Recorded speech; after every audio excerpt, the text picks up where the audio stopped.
Muslim, semua orang yang diberikan kesempatan untuk memberikan nasihat kepada kita di setiap malam-malam, khususnya di malam-malam Arba'in ini. Terlebih setiap malam, kita hampir setiap malam mendengar daripada nasihat daripada guru kita Kiai Haji Mufti Ahmad Nasihin, tidak keluar daripada koridor kecintaan kita kepada Nabi Muhammad SAW. Tidak keluar daripada pembahasan yang setiap malam kita dengar untuk mengarahkan kita akan cinta kepada Rasulullah Sallallahu Alaihi Wasallam. Dan mudah-mudahan harapan kita hadirin setiap malam, dari malam ke malam, dari malam ke malam, mudah-mudahan bertambah cinta kita kepada Rasulullah, tumbuh rasa cinta kita kepada Nabi Muhammad di dalam hati kita, di dalam diri kita. Yang insya Allah kalau sudah ada bibit-bibit cinta tersebut, mudah insya Allah alamat-alamat, tanda-tanda cinta insya Allah akan mudah untuk kita lakukan. Baik itu mahabbah, baik itu ittiba. Tanda cinta diantaranya mengikuti, tanda cinta sering menyebutkan namanya, tanda cinta sering bersolawat kepadanya. Akan tetapi dasarnya terlebih dahulu hadirin, yang pertama kali harus kita tanamkan di dalam diri kita adalah rasa cinta itu sendiri. Dan ini cinta tidak pernah dibatasi oleh Allah Subhanahu wa taala. Indahnya cinta diberikan oleh Allah di dalam diri kita tidak pernah dibatasi. Cinta khususnya kepada Allah, cinta kepada Nabi tidak pernah dibatasi, hanya boleh bagi orang-orang yang rajin sujud saja tidak. Cinta tidak dibatasi hanya bagi orang-orang yang rajin ibadah saja tidak. Cinta tidak dibatasi hanya sebagai orang-orang yang rajin sholat saja tidak. Orang-orang maksiat pun berhak mencintai Nabi Muhammad. Allahumma shalli wa sallim yang senantiasa berbuat kesalahan pun berhak mereka mencintai Nabi Sallallahu Alaihi Wasallam. Dan bahkan pelajaran yang sering kita dengar disebutkan oleh Al-Imam Al-Bukhari di dalam sahihnya, kisah tentang satu orang sahabat yang bernama Nu'aiman bin Amr. Nu'aiman bin Amr pernah hampir dilaknat oleh para sahabat karena dia adalah seorang pemabuk yang sangat terkenal. Akan tetapi senantiasa dia ditangkap dan ketahuan oleh Rasulullah SAW.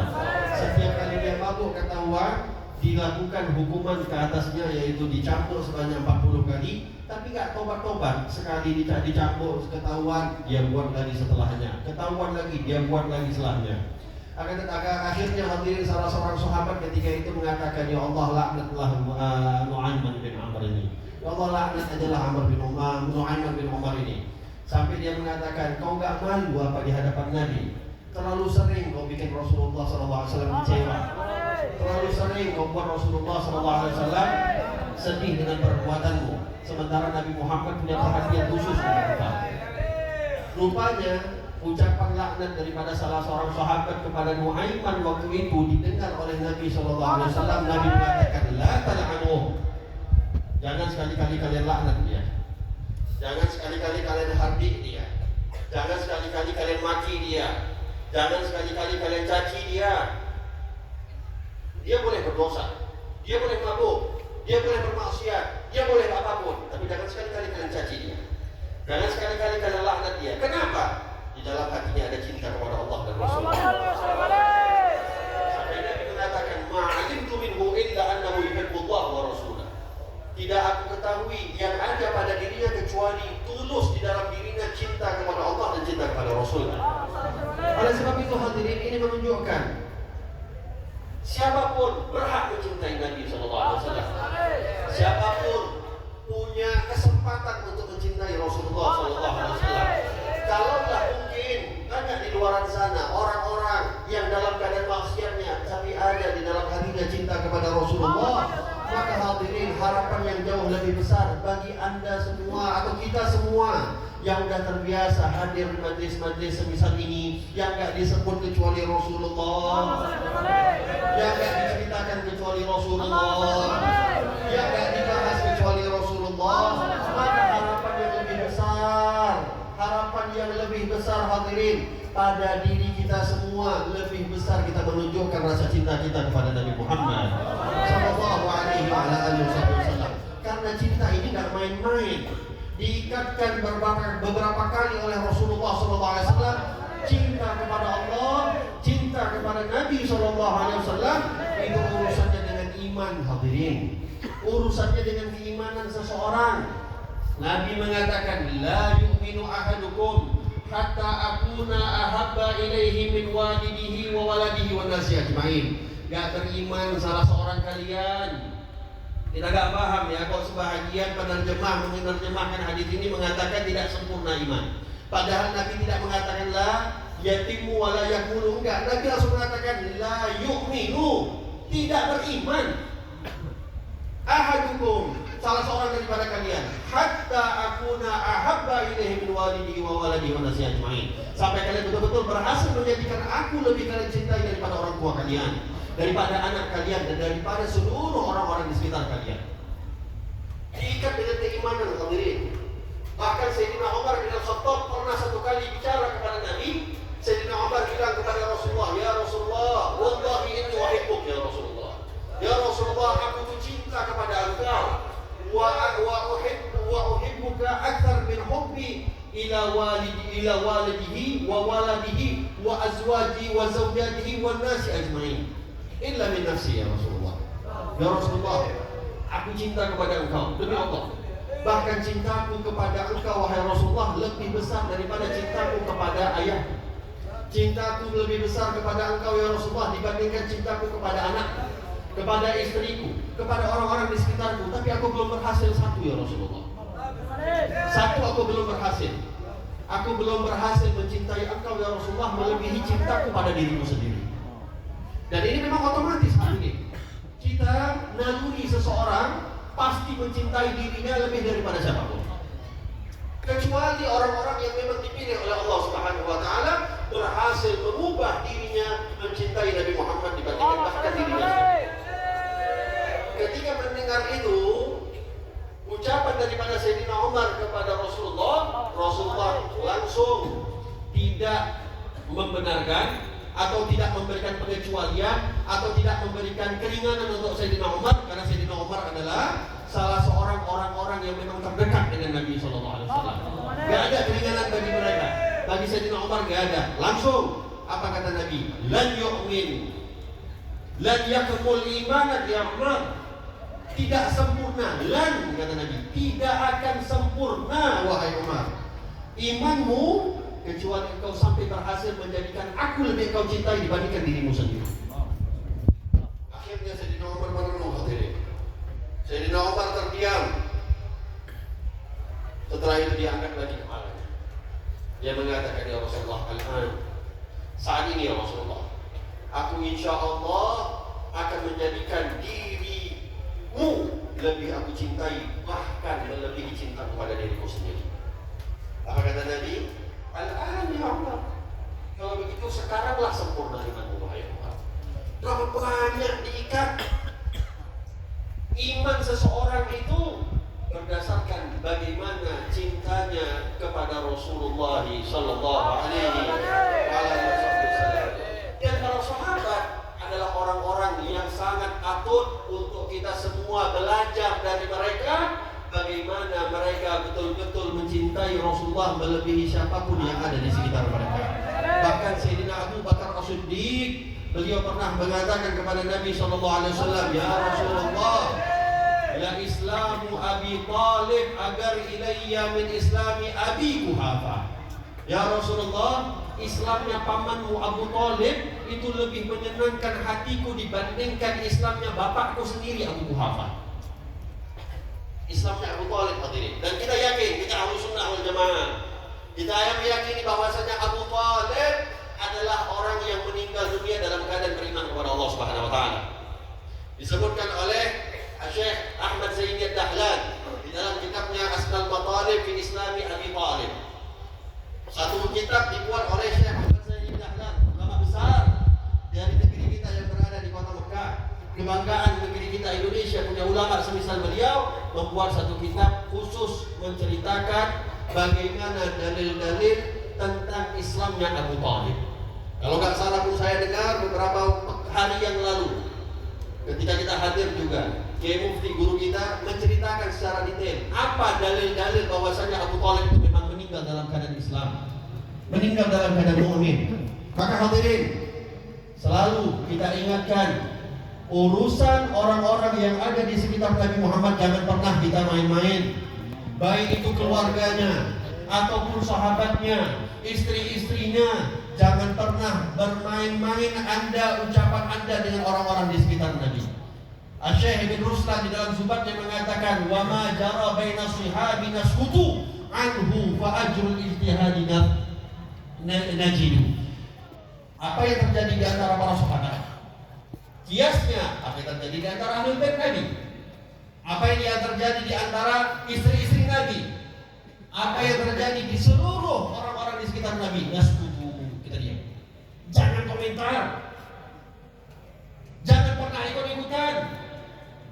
Siapapun, mau dia mengatakan keluarga Nabi begini, mau dia mengatakan sahabat Nabi begini, apalagi naudzubillah min dzalik, kalau ada aliran-aliran di saat orang-orang merayakan Maulid Nabi, di saat orang-orang berbahagia akan Nabi, justru malah mereka menggencarkan mengatakan ayah Nabi masuk neraka. Justru malah mereka gencar mengatakan ibu Nabi gak diampuni oleh Allah Subhanahu wa taala. Di mana akal sehatnya hadirin? Anda punya anak, Anda lagi bahagia-bahagianya anak Anda, sedang ulang tahun Anda bahagia ingin merayakannya, tiba-tiba ada orang ngomong, itu anak Anda, itu anaknya itu gak masuk surga itu. Anaknya gak kurang ajar, apa gak sakit hati kita hadirin? Di saat kita sedang bahagia-bahagianya kepada orang yang paling kita cintai, ada golongan-golongan tertentu, wal'iyadzubillah, mudah-mudahan kita diselamatkan daripada fitnah-fitnah tersebut. Banyak hadirin sekarang ini menyebar di mana-mana fitnah yang mencaci sahabat, sebahagian lagi fitnah yang mencaci ahlul bait, apalagi sekarang ini fitnah yang macam-macam. Masya Allah, semua wali-wali Allah dah dinafikan sekarang hadirin. Mudah-mudahan gak ada yang nyuruh tes DNA di sini insya Allah. Hadirin, manhaj kita jelas, manhajnya guru-guru kita jelas. Banyak masuk kepada kita pertanyaan-pertanyaan apa yang harus dilakukan, apa yang harus dijawab. Akan banyaknya polemik-polemik yang menyebar hari ini antara maki satu dengan yang lain. Yang dimaki bukan main-main hadirin. Kalau orang-orang semisal kita yang dimaki udahlah memang pantas untuk dimaki. Orang-orang semisal kita yang dicaci memang udah haknya. Cepat atau lambat memang pantas orang-orang semisal kita dicaci hadirin. Tapi wali-wali Allah, para kekasih Allah, bahkan sampai pada derajatnya orang tua Nabi, sahabat Nabi, keluarga Nabi, istri Nabi hadirin. Maka manhaj kita jelas.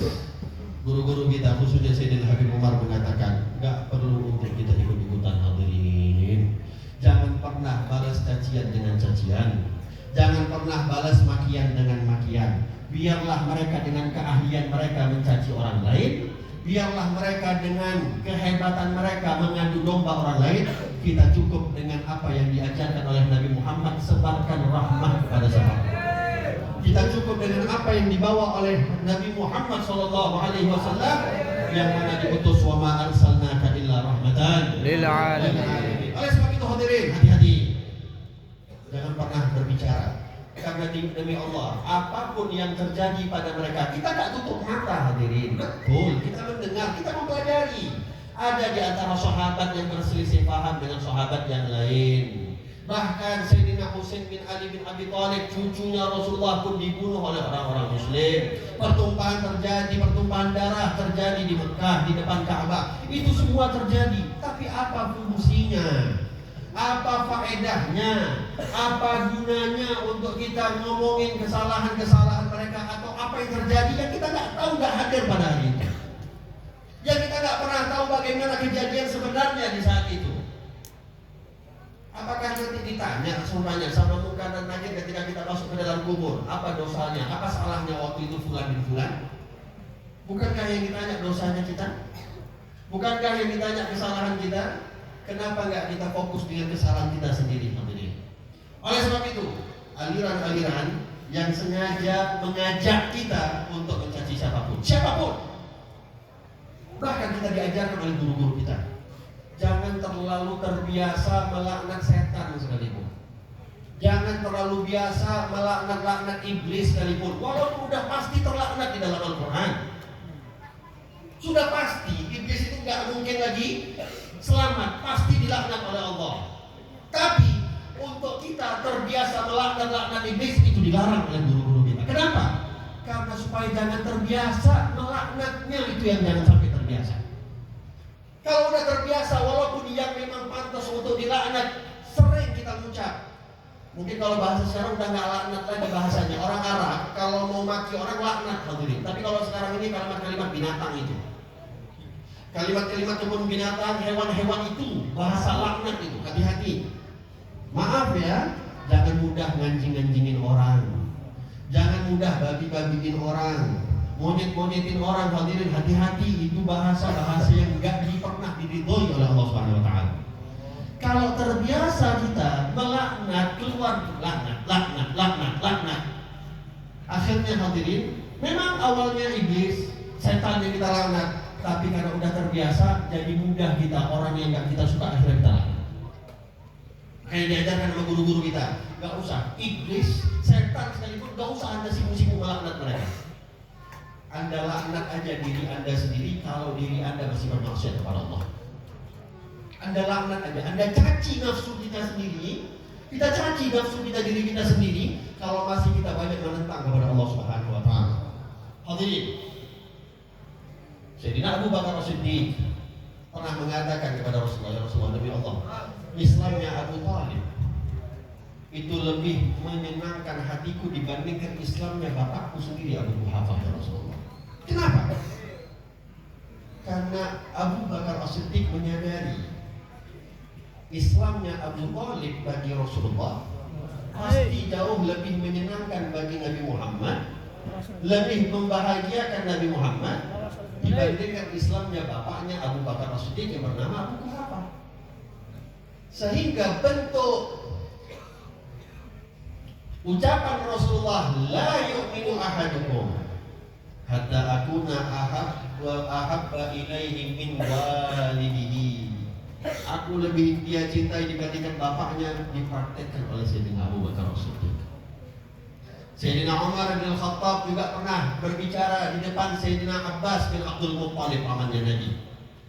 Apa kata Sayyidina Umar? Antuslima ya Abbas ahab ilayya min ayyuslima abi al-Khattab. Engkau masuk Islam, di saat engkau masuk Islam wahai Abbas, itu jauh lebih menyenangkan hatiku dibandingkan mungkin kalau bapakku yang masuk Islam. Karena memang mereka betul-betul cintanya sama Rasulullah, hadirin. Tak ada lagi orang yang memang lebih besar cintanya kepada Nabi dibandingkan para sahabatnya Rasulullah Sallallahu Alaihi Wasallam. Lalu apa pembuktian kita mencintai Nabi? Mereka para sahabat habis-habisan pengorbanannya untuk Nabi. Mereka kerahkan seluruh apa yang mereka punya untuk Nabi. Adakah kita diminta hadirin untuk menghabiskan harta kita untuk Nabi? Kalaupun dituntut memang itu yang patut untuk kita kerjakan, untuk yang kita lakukan, adakah yang melakukannya hari ini hadirin? Adakah di antara kita yang berani hari ini berapapun saldo yang ada di rekening kita untuk maulid Nabi kita habiskan? Ada yang berani? Gak ada. Kita terus terang gak ada. Lah saya pada siapapun. Adakah di antara kita yang hari ini hadirin masih berani menawarkan nyawanya untuk Nabi Muhammad SAW? Jangankan nyawa hadirin, gak usahlah untuk Nabi. Karena pilihan maulid Nabi sama konser itu udah bingung kita, udah galau hadirin, yang mana mau datang. Ada maulid Nabi di kampung, di dekat masjid di rumah kita, ada konser di hotel. Bayar, ini maulid Nabi gratis, konser yang gak jelas siapa orangnya, bayar, udah galau kita hadirin, yang mana mau kita datang. Belum berbicara kita ini tingkatnya sahabat yang mengorbankan segala-galanya hadirin. Tapi mungkin kalaupunlah nggak banyak-banyak kali yang bisa kita korbankan untuk Rasulullah, apa nggak bisa hadirin kita belajar sedikit demi sedikit, setidaknya hawa nafsu kita saja kita korbankan. Mata kita yang mau bermaksiat, yang setiap hari mau bermaksiat, ini kita korbankan untuk Nabi Muhammad. Coba kita berupaya hadirin. Mulut kita nih yang mau gibahin orang, mau maki orang, mau caci orang, mau ngomongin orang, mau bohongin orang, mau nipu orang, mau ngerjain orang, mau menzalimi orang dengan mulut kita hadirin. Coba sekali-kali kita tahan, enggak kita sampaikan, enggak kita ucapkan. Kita tahan sambil dalam hati kita niat, aku menahan ini untuk menyenangin aku. Aku pengen ngomongin dia ini. Aku pengen nih gibahin dia ini. Sekuat tenaga aku tahan. Kenapa? Aku mau menyenangin hatiku, habibiku, kekasihku. Di saat mungkin hadirin, dia ajak kita sama kawan-kawan kita ke tempat-tempat yang gak diridhoi oleh Allah. Coba sekali kita tahan, sekali coba. Itu Anda akan nikmatnya. Anda akan dapati rasa nikmat hati Anda masuk cahaya Rasulullah SAW. Ketika diajak sama seseorang, mungkin gak ada lagi yang menghalangi kita. Orang tua kita udah ngasih izin, semuanya udah kasih izin, tapi diri sendiri kita yang menghalang. Dari sendiri kita sendiri yang melarang. Tapi kita niatkan, aku gak mau. Karena aku menyenangin Habib, aku menyenangin kekasihku Muhammad. Karena hakikatnya hadirin sering kita dengar, sering kita disampaikan, apa yang kita buat itu dilaporkan loh sama Nabi Muhammad. Apa yang kita buat itu dilaporkan loh kepada Nabi Muhammad. Jangan Anda berpikir, jangan Anda salah berpikir, jangan atau Anda malah gak berpikir sama sekali seakan-akan apa yang kita buat itu bebas. Kalau Allah saja yang tahu, yang sudah Allah menciptakan kita. Tapi apa enggak nyakitin hati Rasulullah hadirin ketika yang di masa hidupnya, bahkan di saat wafatnya, yang disebutkan oleh beliau sendiri, hayati khairul lakum wa mamati khairul lakum. Hidupku baik untuk kalian, matiku pun baik untuk kalian.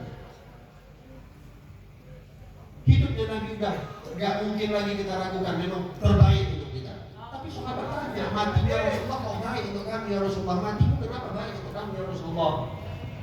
Kata Nabi SAW, amal-amal kalian telah akan diangkat oleh Allah Subhanahu Wa Taala dan akan ditunjukkan oleh Allah kepadaku.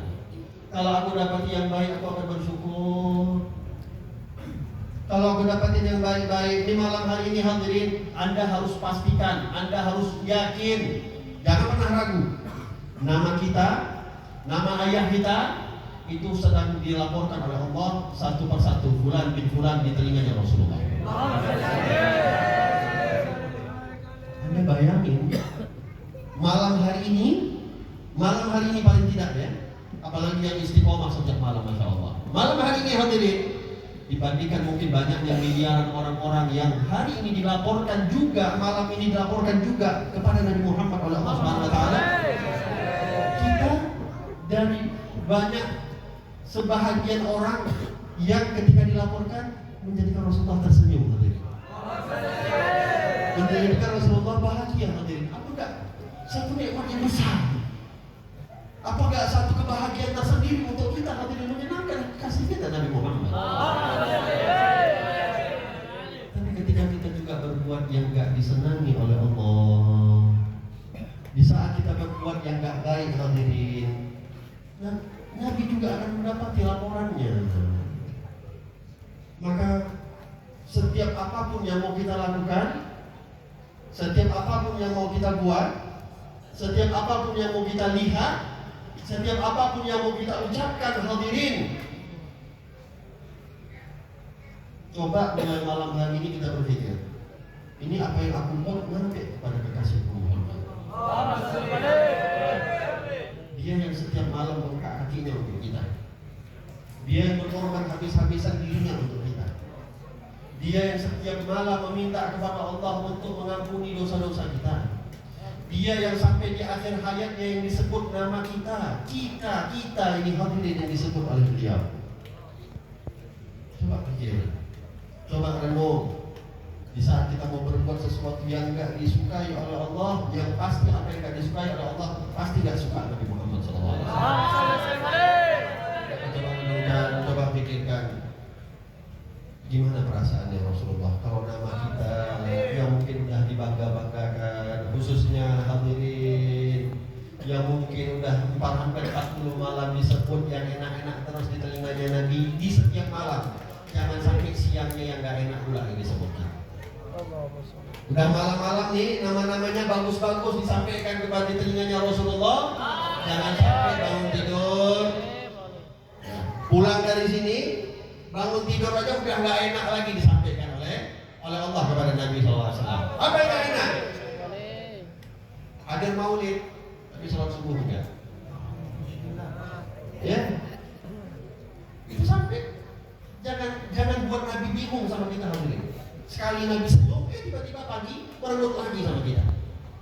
Buat setiap waktu Rasulullah tersenyum sama kita hadirin.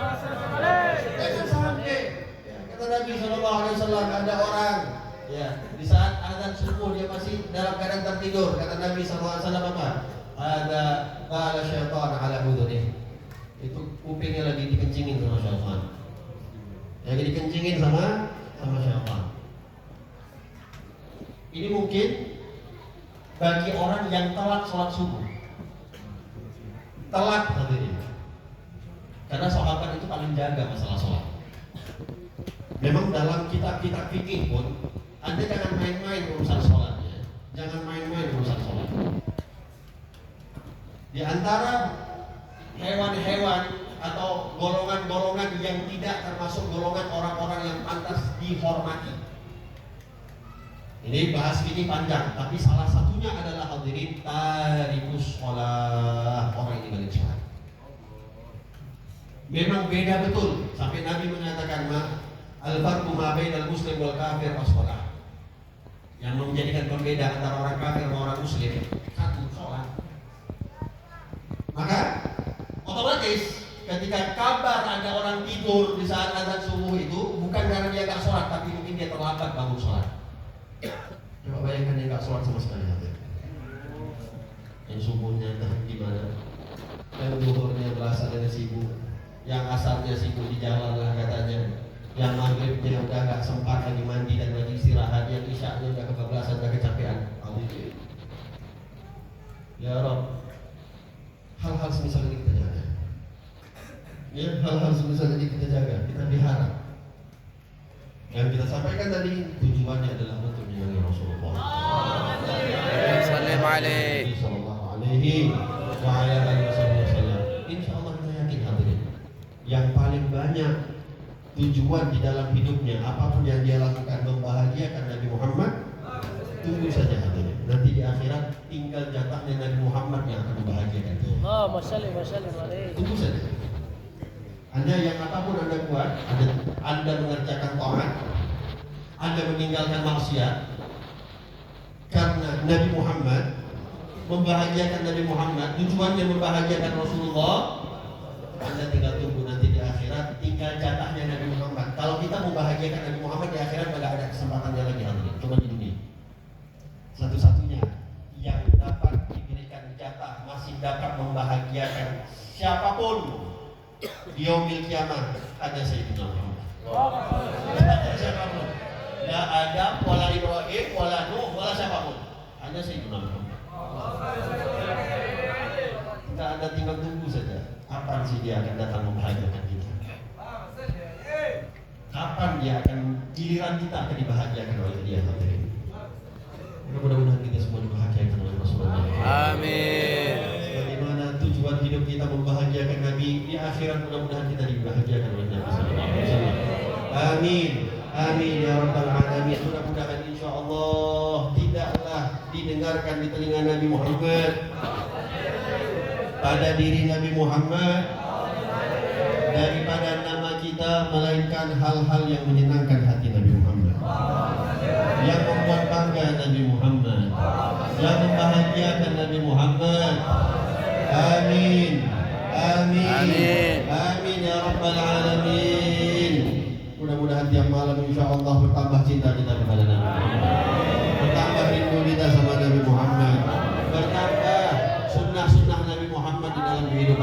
insyaallah bertambah sholawat kita kepada Nabi Muhammad sallallahu alaihi wa ala alihi wa sahbihi wasallam. Amin amin amin ya rabbal alamin. Yang kita tunggu hadirin, Nabi Muhammad kasih syafaat untuk kita. Di akhirat Nabi Muhammad menolong kita. Di akhirat Nabi Muhammad membantu kita. Di akhirat Nabi Muhammad menarik kita hadirin, melemparkan kita ke dalam surga Allah Subhanahu wa taala. Keluarga kita, anak kita, istri kita, mudah-mudahan semuanya dikumpulkan oleh Allah Subhanahu wa taala bersama Nabi Muhammad dan keluarganya Nabi Muhammad. Amin. Amin. Amin ya rabbal alamin. Mudah-mudahan diberkahi oleh Allah Subhanahu wa taala. Dirahmati oleh Allah setiap hari, setiap malam di dalam kehidupan kita. Amin ya rabbal alamin. Semua hajat-hajat kita dikabulkan oleh Allah. Semua harapan-harapan kita dikabulkan oleh Allah. Semua permintaan-permintaan kita dikabulkan oleh Allah Subhanahu wa taala. Tidak lupa hadirin, jangan pernah lupa doakan saudara-saudara kita di Palestina. Jangan pernah lupakan saudara-saudara kita yang ada di Lebanon. Jangan lupakan saudara-saudara kita yang ada di Yaman. Jangan lupakan saudara-saudara kita di dalam doa-doa kita yang ada di Suriah dan dimanapun mereka berada hadirin. Kita dalam keadaan nikmat, kita dalam keadaan tenang, bisa memuji Nabi Muhammad. Mereka juga berjuang untuk Nabi Muhammad dengan keadaan mereka hadirin. Maka mudah-mudahan insya Allah kita yang dalam keadaan tenang mendoakan mereka, mudah-mudahan mereka semua diselamatkan oleh Allah Subhanahu wa taala. Amin. Amin ya rabbal alamin. Kita doakan kembali hadirin. Kita doakan kembali guru kita Kiai Haji Mufti Ahmad Nasihin. Mudah-mudahan diangkat penyakitnya oleh Allah Subhanahu wa taala. Diberikan kesehatan oleh Allah Subhanahu wa taala. Diberikan kesembuhan oleh Allah Subhanahu wa taala. Diangkat segala penyakitnya, diangkat segala kesusahannya. Amin ya rabbal alamin. Dijaga seluruh keluarganya, anak istrinya. Amin. Amin ya rabbal alamin. ولقد أشرت لنعت من أوصافه تحيي القلوب تهيج الأشجان وقد أثنى عليه فما يساوي القول منا أو يكون ثنانا لكن حبا في السرائر قد دعا لمديح صفوة ربنا وهدانا وإذ امتزجنا بالمودة ها هنا نرفع أيدي فقرنا ورجانا متوصلين بمن إليه دعانا يا الله آله وحبيبه وصفيه زين الوجود به الإله هبانا يا الله يا ربنا يا ربنا يا ربنا بالمصطفى اقبلنا أجب دعوانا يا الله أنت لنا يا ظهرنا في هذه الدنيا وفي أخرانا يا واغفر ذنبنا ولا تؤاخذ ربي إن أخطأنا يا الله واغفر بنا في نهج طه المصطفى ثبت على قدم الحبيب خطانا وإذا بفضلك كطلعة أحمد في بهجة عين الرضا تعالى يا الله في كل حال حبلنا وهبال من ودى ومن والانا يا الله نداءنا وذوي الحقوق وطالبا أوصانا يا الله قادرين وساعيا في جمعنا نحن بين يديك أنت ترانا يا الله ولقد رجوناك فهدك سؤلنا واسمع بفضلك يا سميع دعانا يا الله وانصر بنا سنة طه في بقاع الأرض واجمع كل من عادانا يا الله إلينا واسقنا كأس الهنا واشفي وعافي عاجلا مرضانا يا الله واهد لنا الحاجات واحسن ختمنا عند الممات وأصلح حكمنا يا الله يا ربي واجمعنا وأحبابا لنا في دارك الفردوس يا رجوانا يا ربي واجمعنا وأحبابا لنا في دارك الفردوس يا رجوانا يا ربي واجمعنا وأحبابا لنا في دارك الفردوس يا رجوانا يا الله بالمصطفى صل عليه وآله ما حركت ريح الصبا أغصانا سبحان ربك رب العزة عما يصفون وسلام على المرسلين والحمد لله رب العالمين.